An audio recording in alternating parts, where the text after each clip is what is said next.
Good morning, folks. Everything new under the sun.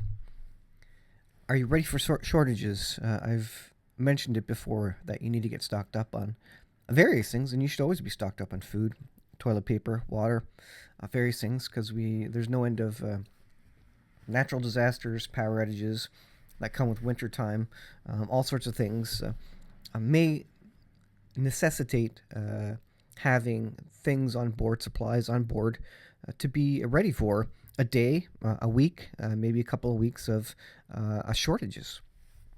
I'll tell you an example. A couple of years ago, we had a big snowfall, one of the biggest snowfalls that we've ever experienced where we are, and the street was unplowed for more than 24 hours. Now, that doesn't seem like a lot. There's lots of other people in other areas who have been without power for a longer time. But it was interesting how quickly you start worrying about what you have and when they're going to get through to you so that you can go and get things like milk. So maybe a good idea to have powdered milk on hand, just as an example. And so there's events that come that you need to be prepared for.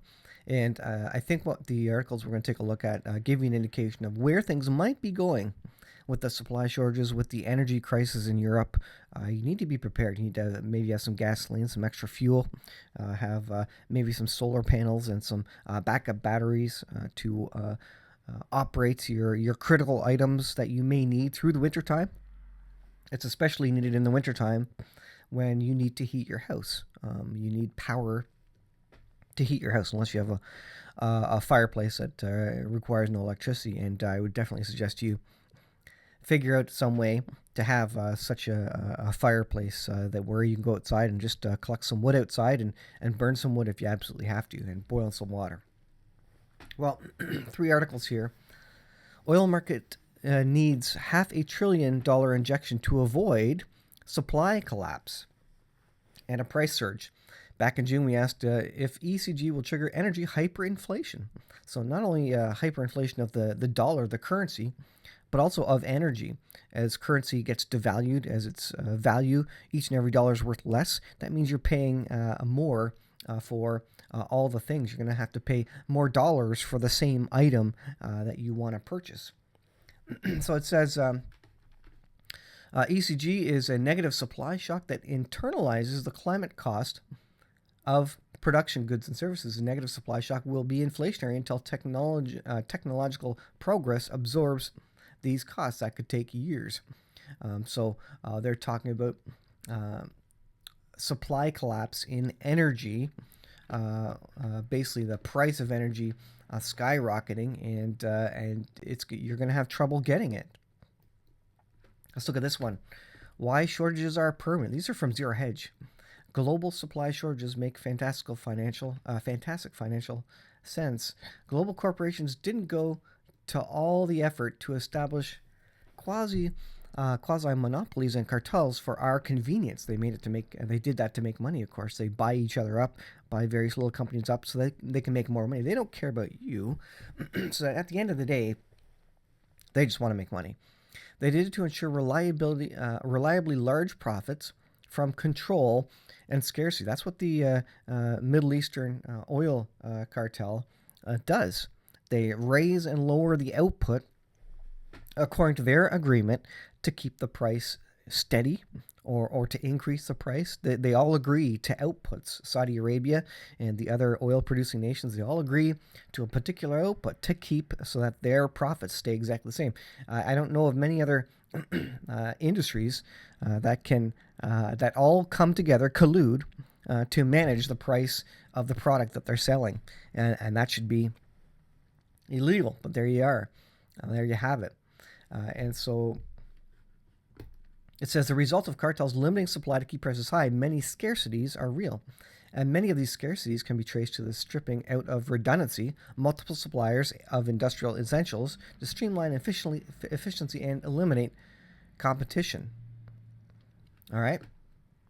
So permanent global supply shortages. This makes sense from the makes financial sense from the point of view of these corporations. They love scarcity because that means they can raise their prices. Oh, we don't have very much, so we're going to raise our prices, right?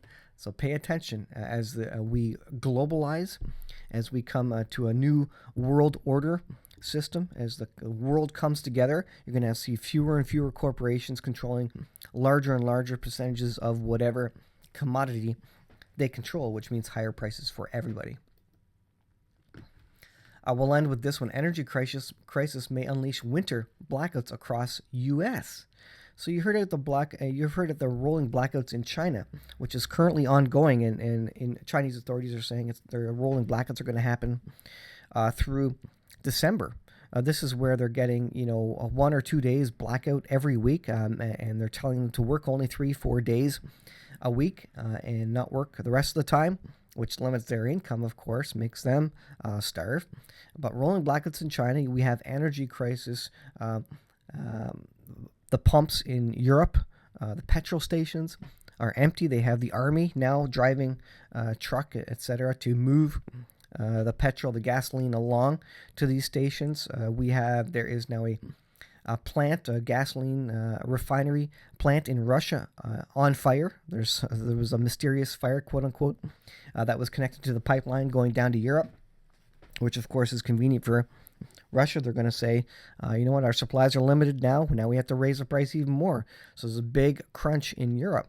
And this is going to spill over into the U.S. And now these people are coming out and saying, you know what, there's going to be blackouts across the U.S. now.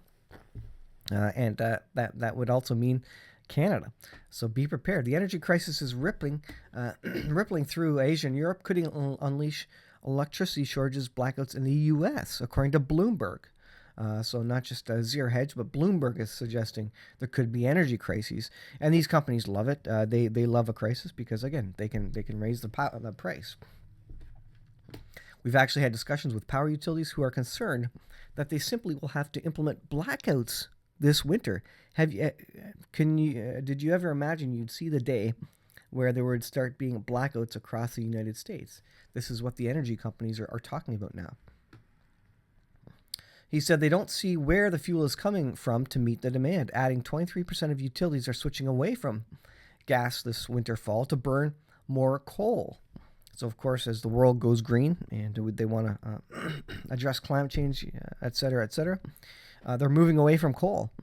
So there's lots of coal, but no one wants to burn it, right? And this is what China was doing. They didn't want to burn coal, and they're being forced to now. But the U.S. is going to have to go back to coal. And so if you have a fireplace you can burn coal in, there you go. If you have a source of coal, that is. With natural gas, coal, and oil prices soaring, all soaring, it's a clear signal that green energy transition will take decades, not years. Walking back fossil fuels for unreliable clean energy has been a disaster in Asia and Europe. These power-hungry continents are scrambling for fossil fuel supplies, and stockpiles are well below seasonal trends ahead of the cooler weather. So this is kind of the worst time to be hitting supply chain issues and stock issues as we head into winter. And the reports are that this is going to be a colder winter than normal.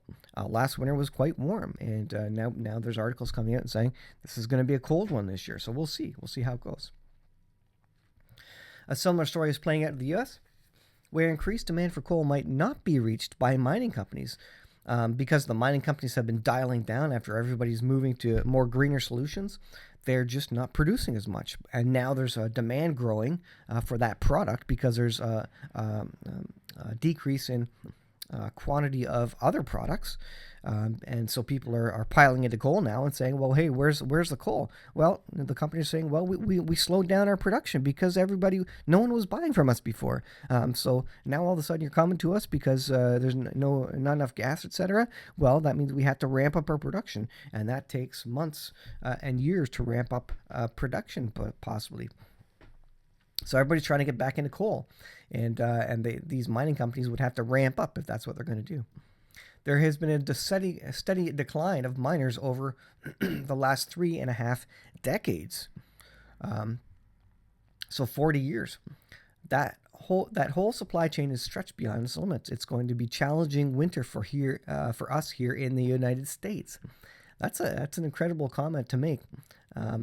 Utility company Duke Energy's Corp's Piedmont natural gas unit, covering North and South Carolina customers, warned power bills this winter are set to rise due to high natural gas prices and low production. It's a perfect storm, if you will, for energy outages, shortages, and even blackouts is what they're talking about now for energy.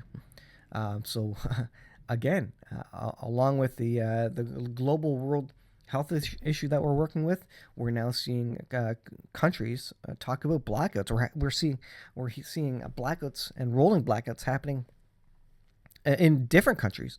Blackouts of gasoline, if you will, in Europe, blackouts of electricity in China.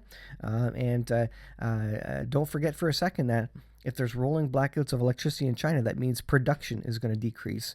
You're not going to be able to buy the products that you wanted. There's going to be massive delays in products. And that's all going to spiral downwards and compound and mean that if you've ordered something that has come from China, there may be weeks or months before you're going to get that. So, as I've warned before, and many other people are warning, if you want to get something now before supplies run out, because there are limited stock of items in the U.S. sitting in warehouses. Once that's bought up and they need to start pulling from China again, look out. That's going to take a long time. So be prepared. Get ready for winter. Make sure you have your firewood ready to go. I've got my 8 cords of firewood. I can run it without electricity if I need to. And I have done that in the past as we've had power outages lasting over through the night. And it definitely takes more energy, more physical effort, more monitoring, and it can be dangerous if you're not used to it. But it's something you need to be ready and prepared for. As we enter these last days, I believe the 7-year period, the tribulation and the Great Tribulation start maybe this fall period. Maybe they kick off, but you can certainly see the birth pains as all these items, all these various items with the health crisis, the energy crisis, and the economic crisis, all converging, all coming together as just like birth pains before the time of the end. And we are so very close to that. So thanks for watching, guys. We're in the Shemitah year, the year of return, the year of economic collapse. It goes through September 2022, September next year. So it's a big year. This is going to be an incredible year to watch. And this could be the kickoff of the 7-year period. And the Antichrist, the world power, coming into effect to quote unquote fix the world of all its issues economically and energy wise. And boy, it's quite a time to be alive. We're watching the end of the world. Thanks for watching, guys. Thanks for your support of the channel. And as always, we'll see you in the next video.